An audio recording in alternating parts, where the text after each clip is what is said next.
Queridos, eu os cumprimento com a graça e a paz do Senhor Jesus, e para mim é muito honroso ouvir palavras tão carinhosas, respeitosas, e eu sempre valorizo muito a oportunidade de estar aqui, como nesta manhã, e eu estava ali falando com Deus também, Senhor, quando a gente vai em certas igrejas, qualquer leitinho racional tá bom, né? Para gente desnutrida espiritualmente, qualquer leitinho tá bom.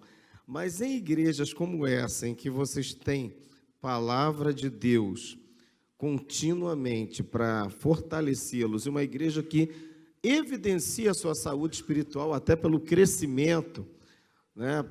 Pelos frutos que eu até me refiro a essa igreja em alguns lugares por onde eu vou como referência de igreja que tem testemunhos de ações transformadoras na vida de pessoas que são alcançadas pelo Evangelho e que estavam tão estigmatizadas socialmente, mas por esta razão eu louvo a Deus também pela vida do apóstolo Raimon. Eu me sinto muito honrado em tê-lo como amigo, bem como a sua esposa e a outros pastores, como o pastor Marlon, e tantos outros amigos daqui. Para nós é sempre uma grande alegria estar aqui. Então, eu, com minha esposa, estamos há algum tempo desenvolvendo um trabalho que alguns irmãos aqui já conhecem, que é o projeto da campanha contra a pornografia, aquele trabalho de conscientização sobre os malefícios da pornografia para a sociedade, pelo mundo afora. Nós já conseguimos distribuir o material da campanha para líderes de mais de 30 países. Também publicamos esse material, esse informativo que está à disposição dos interessados ao final, já em alguns idiomas. E nesses últimos anos, o Senhor nos concedeu a graça de nos especializarmos também academicamente na área de sexualidade humana para falar com mais autoridade sobre os malefícios da pornografia. Por quê? O que ocorre é que nós cristãos sabemos da batalha espiritual, da ação demoníaca no reino espiritual, no mundo em que vivemos, mas as pessoas lá de fora, muitos não acreditam nem em Deus, nem em pecado, nem em demônio, enfim. Então, nós precisamos usar a estratégia do apóstolo Paulo. Fiz-me tudo para com todos, para que de alguma forma possa salvar alguns. E é esse o nosso desejo. E, por esta razão, nós temos nos aprofundado dentro dessa matéria de sexualidade humana, também do ponto de vista científico. E é por isso que também nós temos tido a atenção de muitas pessoas que não são crentes, mas que passam a nos dar atenção quando falamos a respeito do assunto. E eu também vim aqui a Curitiba. Ontem eu estava falando para uma liderança da Assembleia de Deus sobre o simpósio de sexualidade humana que será realizado no Rio de Janeiro em fevereiro do ano que vem. Então, nós também temos esse cartaz. Quem quiser mais informações poderá nos procurar ali fora. Mas eu tenho algo a compartilhar brevemente com os irmãos, porque eu sei que o tempo é escasso, e eu quero convidá-los para, mais uma vez, lermos o texto bíblico. E esse é o texto muito conhecido, que eu estou sempre usando, todos devem até saber de cor, né? 1 Timóteo 5, versículo 8. E nós também viemos apresentar aos irmãos o nosso novo livro, é o meu 14º livro, sendo que é o livro diferente de todos os outros que eu já publiquei até hoje. É o livro Homossexualidade. É possível entender, prevenir e reverter. Agora, o curioso é que os homossexuais, alguns homossexuais, né, da militância homossexual no Brasil, que nos chamam de discriminadores, teve gente que só pelo título do livro já começou a me criticar. Eles não leram e já criticaram o título, só viram a capa, que eu nem divulguei, uns amigos começaram a divulgar. Homossexualidade é possível, eles não aceitam isso, que seja possível entender, muito menos prevenir e muito menos reverter. O problema é deles, né? Mas é um problema que nós temos que ajudá-los a resolverem. Mas isso tudo está dentro desse contexto de 1 Timóteo 5,8. Mas se alguém não tem cuidado dos seus, e principalmente dos da sua família, negou a fé e é pior do que o infiel. Senhor amado, lemos a Tua palavra e rogamos que o Teu Espírito Santo ilumine o nosso entendimento e nos ajude a ser não apenas ouvintes esquecidos, mas praticantes da Tua palavra, em nome de Jesus. Amém. Meus queridos, falar a respeito de temas que ainda são tabus em nossa nação e na maioria das igrejas é uma grande responsabilidade, eu sei muito bem. Mas eu fico também muito à vontade, apesar da responsabilidade, eu me sinto à vontade de falar aqui, porque eu sei de testemunhos de vidas transformadas pelo poder de Deus nesta igreja, vidas que viviam em diversas práticas pecaminosas, inclusive na área sexual, inclusive especificamente na área do pecado, da prática homossexual. E é por esta razão que, rapidamente, eu quero fazer uma síntese do conteúdo do livro que o Senhor nos concedeu a graça de escrever. Eu até estava compartilhando com o pastor Marlon, que nos últimos dias, antes de enviar o livro para a gráfica, eu estava dormindo durante os 5 meses, entre 3 e 6 da manhã. E um desses dias eu fui dormir umas 4h30 da manhã, e 6h30 eu acordei dando um pulo da cama, porque eu sonhava que vinha 2 mãos enormes. Eu só via aquelas 2 mãos bem negras, parecendo mãos de fumaça, vindo para me enforcar enquanto eu dormia. E quando eu vi aquilo, eu dei um salto da cama, repreendi em nome de Jesus, aí fui no banheiro assustado e pensei comigo, realmente o diabo está muito incomodado com esse tipo de abordagem que nós estamos fazendo. Tratar da homossexualidade requer, antes de qualquer coisa, entender. E é uma dificuldade que a maioria das pessoas tem. Mas como é que pode? Queridos, num dos capítulos do livro nós falamos sobre a homossexualidade na história, logo introdutoriamente. Sempre foi uma prática na história da humanidade, porém nunca uma prática dominante. Nunca foi uma prática da maioria a homossexualidade. E nós precisamos também entender que durante o período da história foi considerada até como doença. Mas não é doença e nunca foi doença, até porque se fosse doença, não seria pecado. Não é pecado ficar doente? A doença pode ser até consequência de pecado, mas não é o pecado, a doença. Então, o homossexual não precisa de cura gay. Aliás, quem inventou essa expressão cura gay foram eles próprios. É incrível, né? E depois dizem que fomos nós. Eles é que criaram essa expressão ridícula de cura gay. Não precisam de cura, precisam de libertação. É diferente. É diferente. Mesmo que eles não admitam, eles precisam de libertação. Então, o que ocorre é que, lógico, se alguns deles estiverem doentes, Jesus cura também. Se precisar de cura, Jesus cura, Jesus liberta, né? Eu conheço tantos testemunhos, eu tenho amigos que Jesus curou do vírus da AIDS, e eu creio que muitos de vocês aqui conheçam testemunhos desse tipo, ok? Mas a prática homossexual em si não é doença. Agora, nos dias atuais, principalmente no Brasil, as pessoas não entendem, e muitos afirmam que, mas isso é normal em todo mundo, negativo. Não é, não.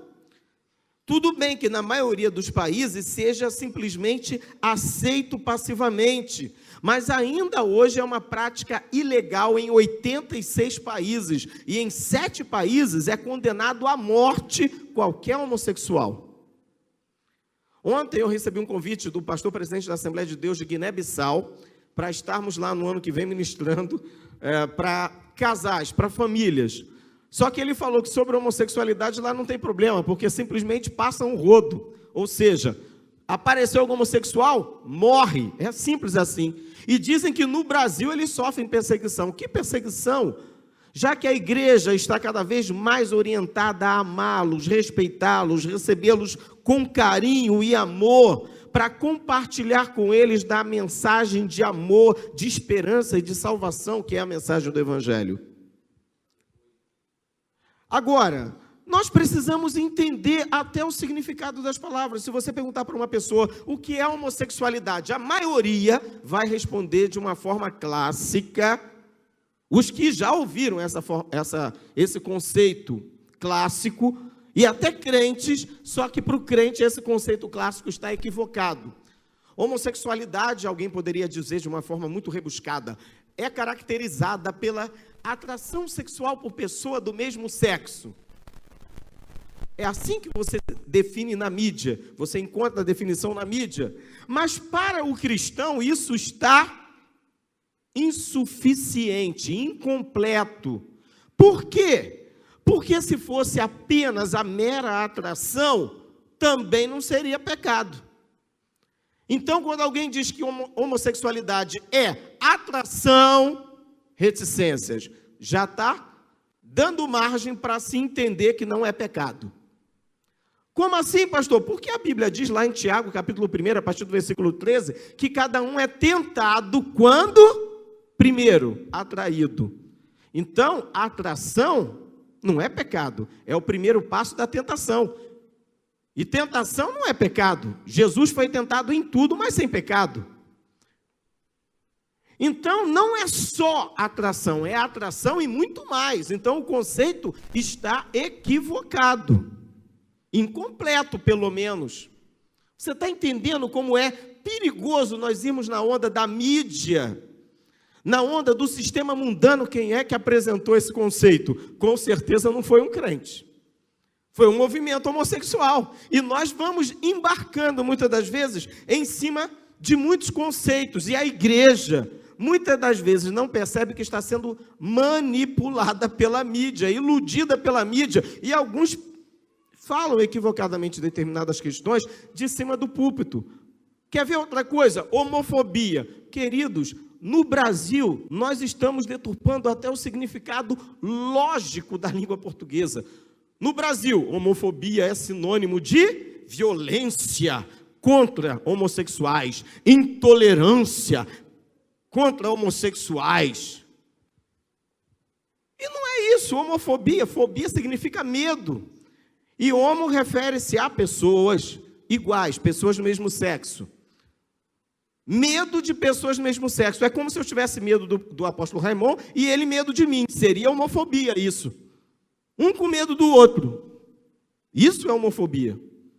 Um homem com medo de outro homem. Ou com medo de homossexuais. Mas não é este o sentido aplicado pela mídia. Ou seja, há uma deturpação na cabeça dos brasileiros que não entendem nem a própria língua. Quer ver outra palavra?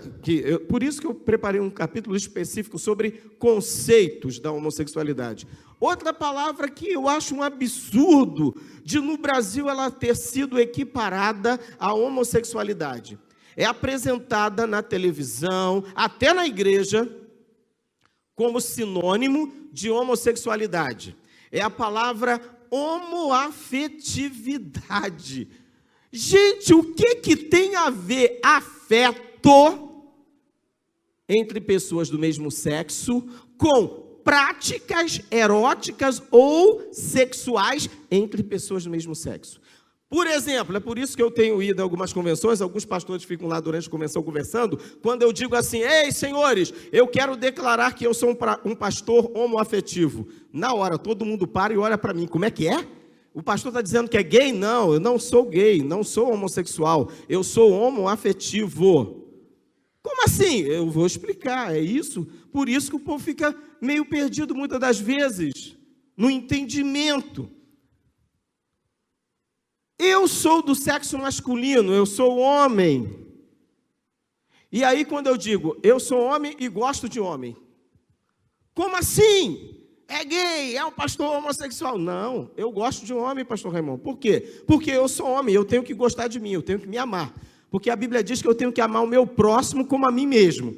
Então, para eu amar como a mim mesmo, eu tenho que amar a mim mesmo.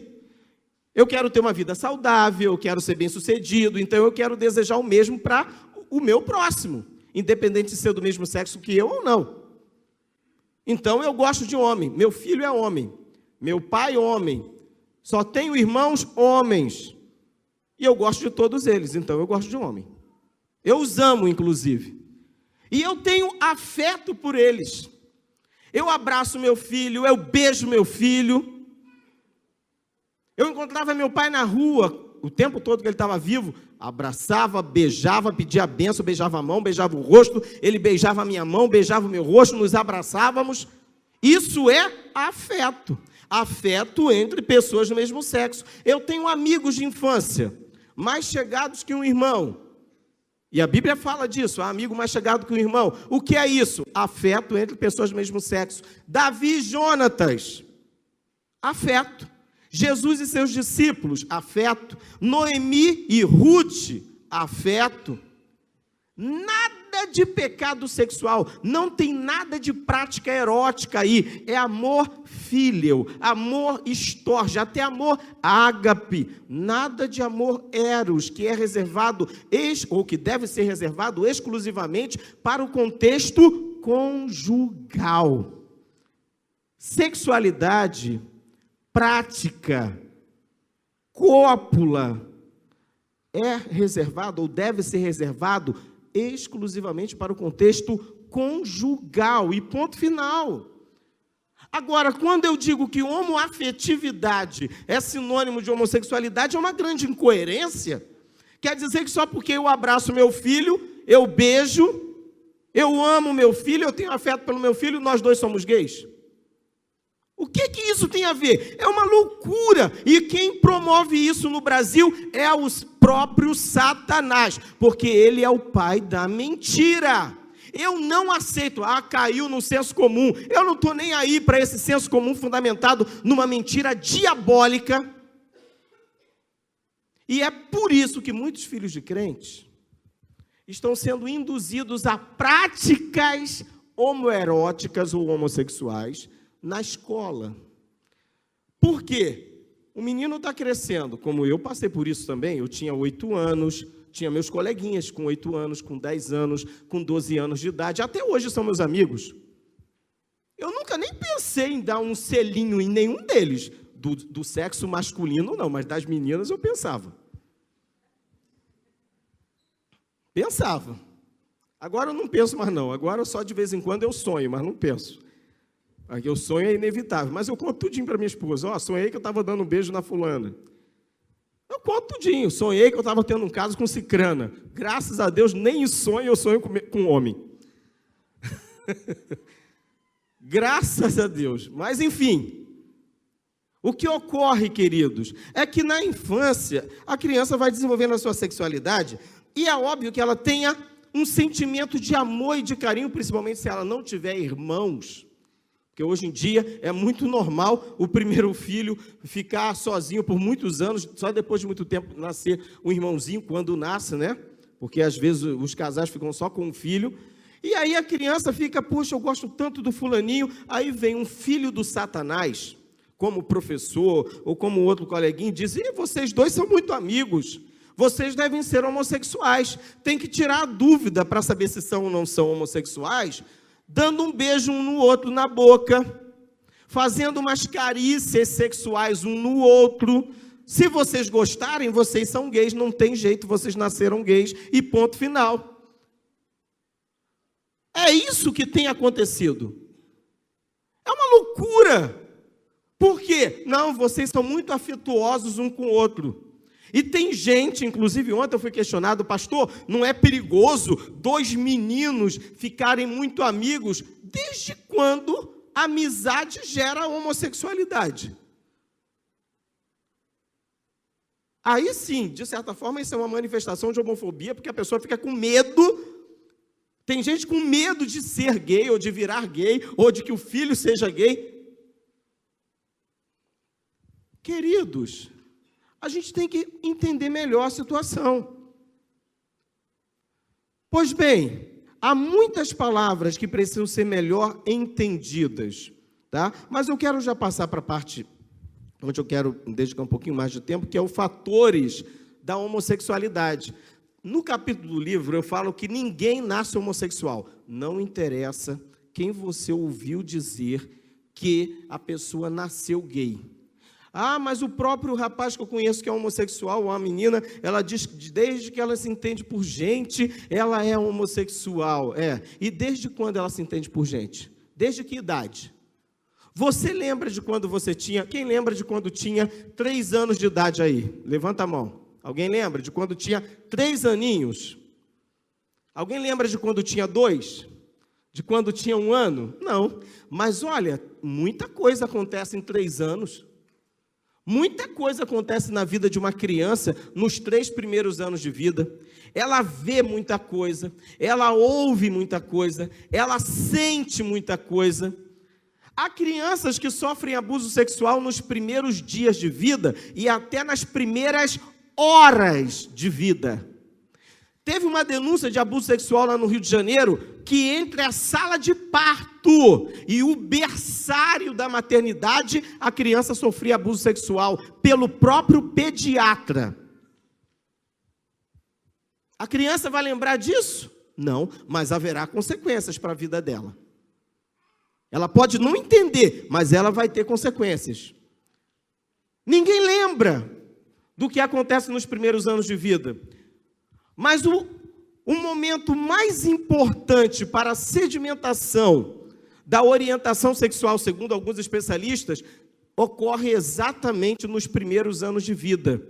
E o cérebro humano cresce em seu potencial 85% até os 5 anos de idade. E de 6 a 20 anos cresce o restante dos 15%.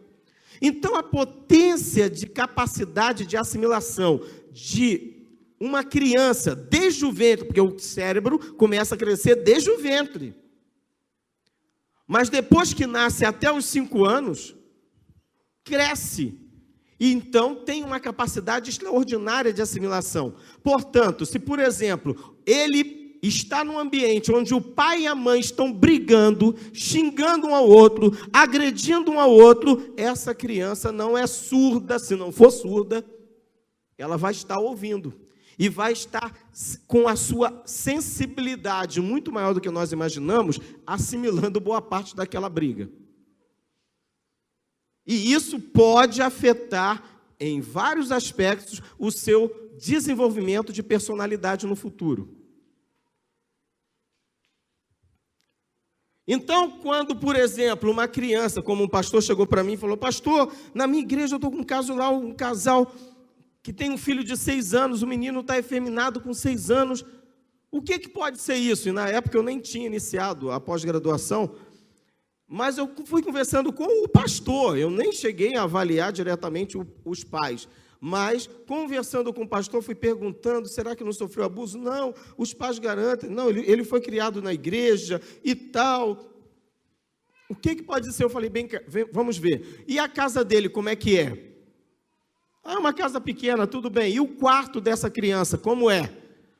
Ele não tem quarto, ele dorme no quarto dos pais. Eu falei: calma aí, como é que é? A criança tem 6 anos, e durante esses 6 anos, ela continua dormindo no quarto dos pais?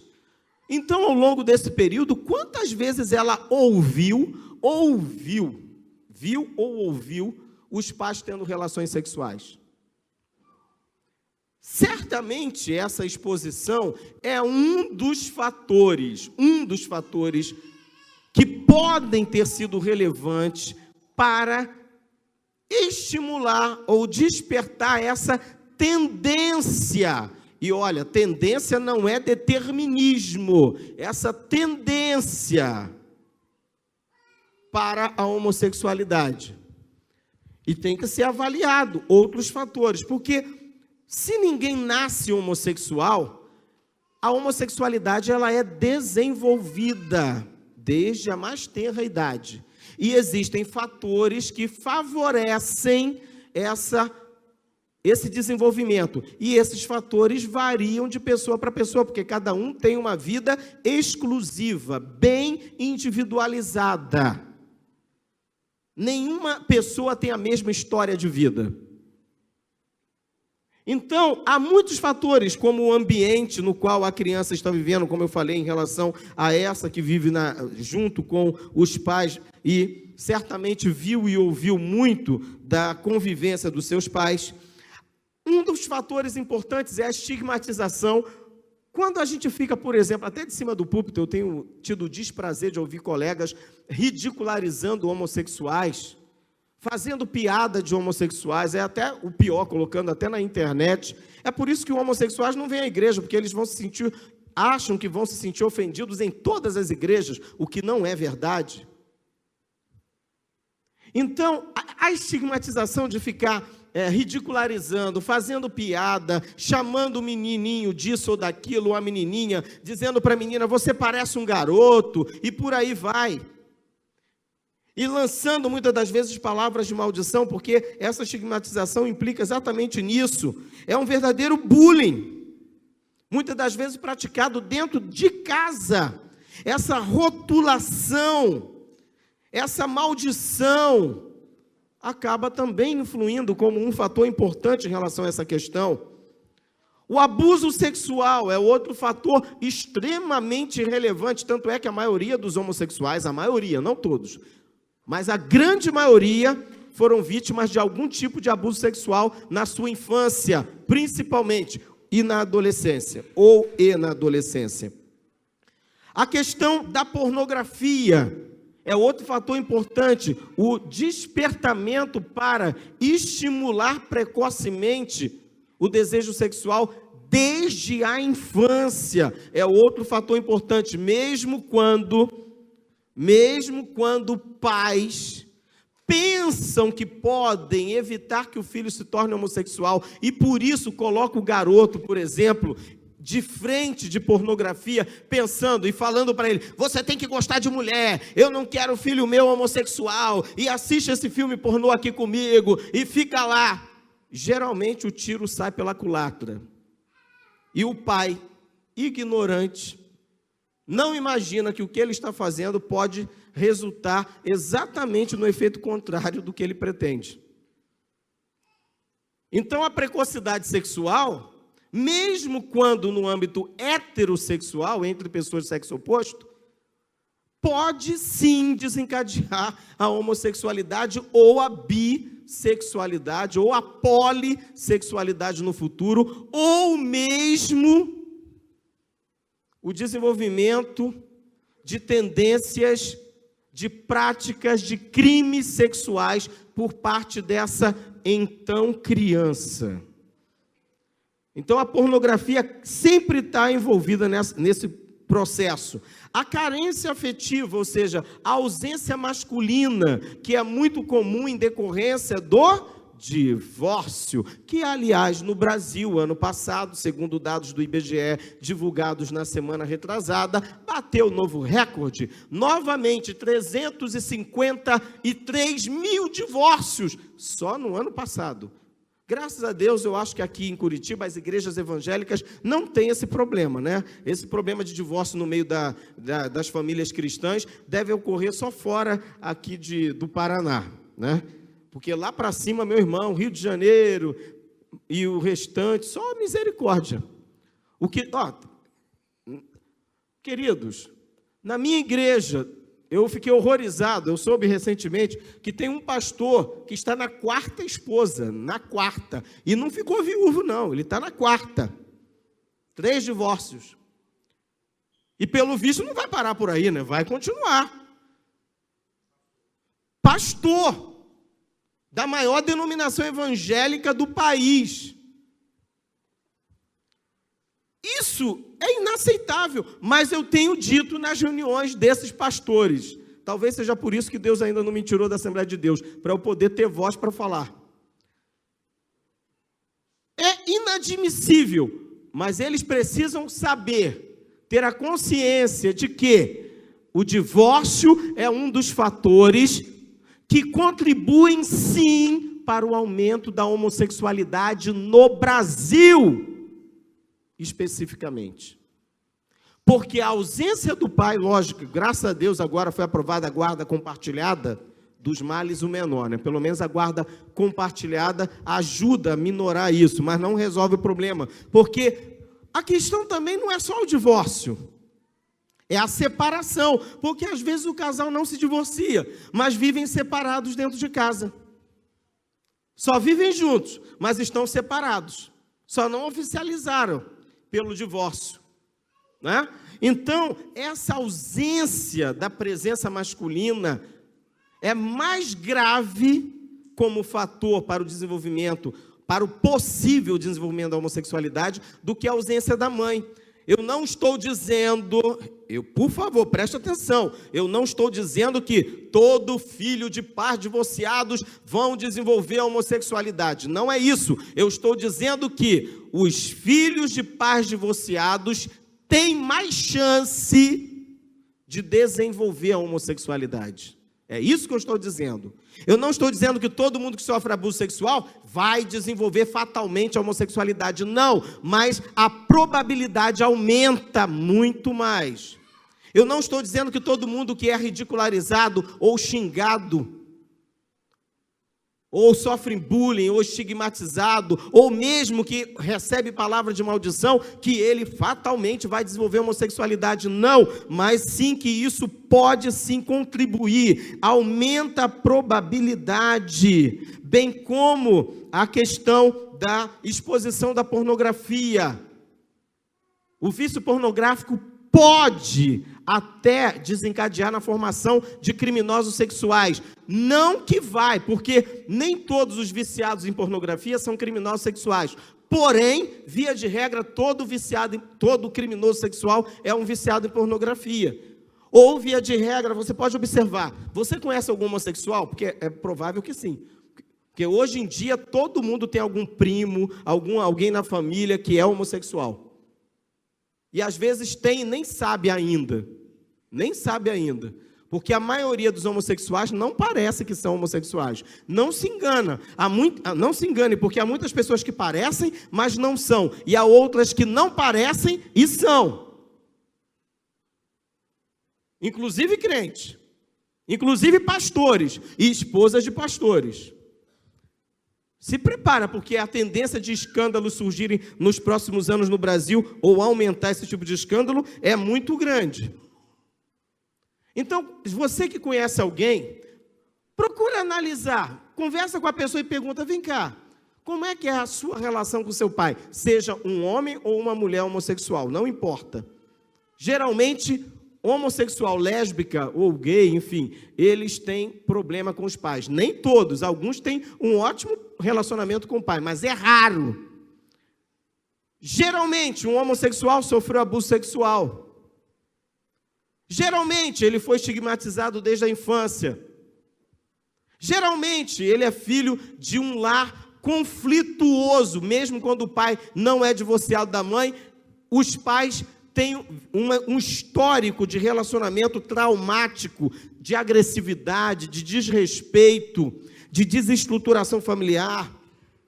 Geralmente, a maioria dos homossexuais tiveram acesso a conteúdos pornográficos bem novinhos, ou foram estimulados precocemente à sexualidade de uma forma deturpada. E mais um detalhe interessante, a maioria dos homossexuais, principalmente militantes do movimento gay no Brasil, especificamente, vieram de lares muito repressores, ou seja, de lares cristãos, onde a homossexualidade era rechaçada, reprimida, ridicularizada, amaldiçoada. E foi exatamente dali, de um ambiente onde aparentemente não haveria favorecimento para o desenvolvimento da homossexualidade, que ela se manifestou. Talvez Deus tenha permitido ou permita esse tipo de coisa por causa da soberba de muitos pais, achando que só acontece na casa do vizinho, só acontece na vida dos outros, e isso é muito perigoso, e aponta o dedo para os outros, e esquece que tem telhado de vidro, e fica jogando pedra no telhado dos outros. Minha mãe sempre me ensinou sobre isso. Eu não tive irmãs, só 2 irmãos. Mas minha mãe falava, ninguém sabe o futuro. E eu tinha medo, meu Deus, e se eu tiver uma menina? Porque eu vejo tantas meninas grávidas naquela época, hoje não, hoje abortam, usam camisinha, métodos anticoncepcionais, e eu tinha medo de ter uma menina.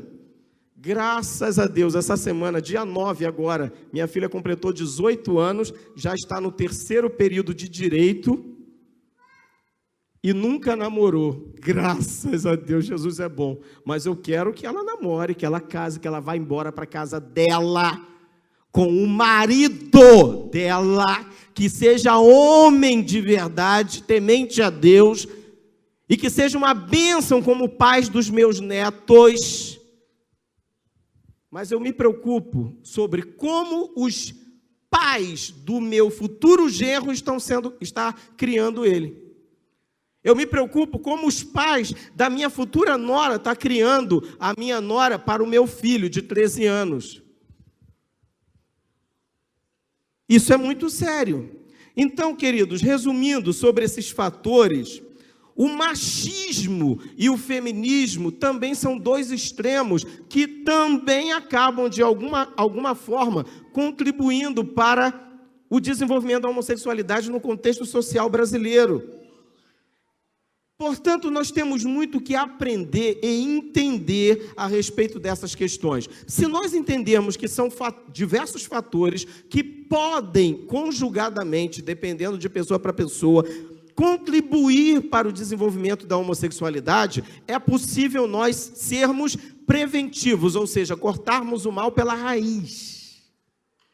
Como? Combatendo esses fatores.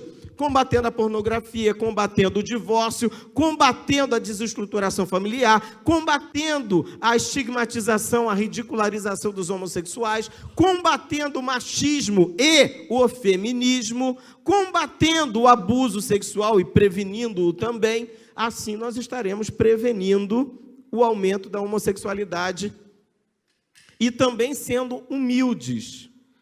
Outra coisa é evangelizar mais, pregar mais o evangelho. Isso ajuda muito a diminuir a incidência da homossexualidade em qualquer nação. E, finalmente, é possível entender, é possível prevenir, mas é possível reverter, porque onde abundou o pecado, superabundou a graça. Quem está em Cristo é nova criatura. O sangue de Jesus é poderoso para a purificação de todo pecado. Então, como é que pode um crente, e até pastores, dizerem que não acreditam que um homossexual pode deixar de ser homossexual? Então, esse cara não é crente. Pode ser pastor, mas não é crente. Porque crente crê no poder de Deus, crê no poder do Evangelho, crê no poder do Espírito Santo, crê no poder da palavra de Deus, e o camarada que diz que é crente, pastor, diz, eu não creio, então não é crente, feliz. Se converte, vira crente. Como é que pode? Aí tem colegas que chegam para mim, eu não conheço nenhum ex-homossexual de verdade. O problema é seu, eu conheço um monte. Ex-travesti, ex-lésbica, ex-homossexual. Não conhece? Então está precisando evangelizar mais, pregar mais na sua igreja para eles se converterem lá. Não conhece porque não foi preparado para alcançar essas pessoas, pelas quais Jesus morreu e as quais Jesus ama tanto quanto a mim. Quando eu vou conversar com um travesti, eu falo para ele, olha, eu quero ouvir a sua história. E ele me conta. E eu falo assim, eu sou pecador igual você. Você também é gay? Não sou gay não, mas eu sou pecador como você, e Jesus morreu exatamente pelos pecadores. Jesus morreu tanto por mim quanto por você. Então eu não sou nem um pouco melhor do que você. O mesmo sangue que Jesus derramou na cruz do Calvário por mim, derramou por você. A única diferença é que eu já fui alcançado pela graça de Deus e já criei na mensagem de salvação, e você ainda não. Só isso, mas ainda está em tempo. Você também conhece pessoas que foram libertas pelo poder do Evangelho, não conhece? Todo homossexual conhece ex-homossexuais. Eles podem não admitir, mas eles conhecem e sabem que só Jesus pode libertar de verdade o mais vil pecador. Mas quando nós nos colocamos no mesmo nível deles, nos igualando como pecadores como eles se quebrantam e prestam atenção no que nós temos a dizer. Ontem eu estava lendo um testemunho do padre Fábio, né? Não sei o sobrenome. O padre Fábio falando que ele estava num evento e aí chegou um travesti conhecido do Rio de Janeiro e pediu para tirar uma foto com ele. Ele ficou constrangido, porque já estava na cabeça dele aquele preconceito, aquela coisa, mas quando o travesti chegou e pediu para tirar uma foto, ele prontamente, pois não, tirou a foto com o travesti. O travesti, com esse gesto simples, ficou com os olhos lacrimejando e agradecido ao padre por essa atitude simples de tirar uma foto com ele. Quebrantou o padre e o travesti, e depois o próprio padre falou que é como um tapa na cara dele próprio, essa hipocrisia que muitas das vezes ele próprio admitiu que sentia, e nós temos que fazer como o padre Fábio também nesse sentido, reconhecer que muitas das vezes nós somos preconceituosos. Temos que acabar com isso. Jesus não tinha esse problema. Jesus era amigo de publicanos e pecadores. Portanto, é inadmissível que a igreja brasileira se posicione de uma forma rixosa ou com uma postura de inimizade com os homossexuais. Devemos amá-los, respeitá-los, recebê-los com carinho. Eu estou falando de homossexuais, não da homossexualidade. Porque a homossexualidade, nós temos é que bater nela, combatê-la. E é inadmissível aceitá-la. Tem que ser expulsa da igreja. A homossexualidade, não o homossexual. O homossexual tem que ser amado, respeitado, até paparicado para ser querido por nós, para nos dar atenção, para ouvir a mensagem do Evangelho. Lugar de homossexuais é na igreja para ser liberto, para ser transformado pelo poder do Evangelho. Agora tem igreja que bota 2 leões de chácara na porta e dizem, aqui não pode entrar nem homossexuais, nem prostituta, não, aqui é um local que só se reúne anjo.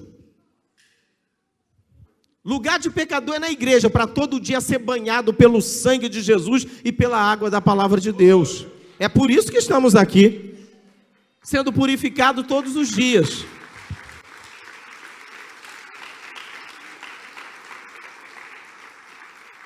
A nossa luta não é contra pessoas, não é contra carne e sangue. Nosso exemplo não é pastores famosos que metem o couro nos homossexuais, não. Nossa referência, nosso modelo tem que ser Jesus. E Jesus era criticado porque era amigo de publicanos e pecadores. E olha que havia muitos homossexuais na época de Jesus. E ele era amigo de publicanos e pecadores, homossexuais, prostitutas, ladrões. Essa era a turma na qual Jesus estava sempre ali envolvido com eles, mas nunca se misturando. Ele estava sempre junto, mas não misturado. Aí vem a Globo e diz, estamos junto e misturado. Para crente não, para crente é para estar junto e separado. Junto e separado, e não junto e misturado. Lembrem-se do ovo, e aqui eu quero encerrar. Seja como ovo de galinha, meu irmão. Ovo de galinha, gema e clara, certo? Ou você é clara, ou você é gema. Mas se você tiver misturado, gema com clara, quando você estala o ovo e está tudo misturado, é porque o ovo está podre. Então, meu irmão, santificação é você estar neste mundo, mas não fazer parte dele. É você ser como Jesus, estar junto e separado do pecado.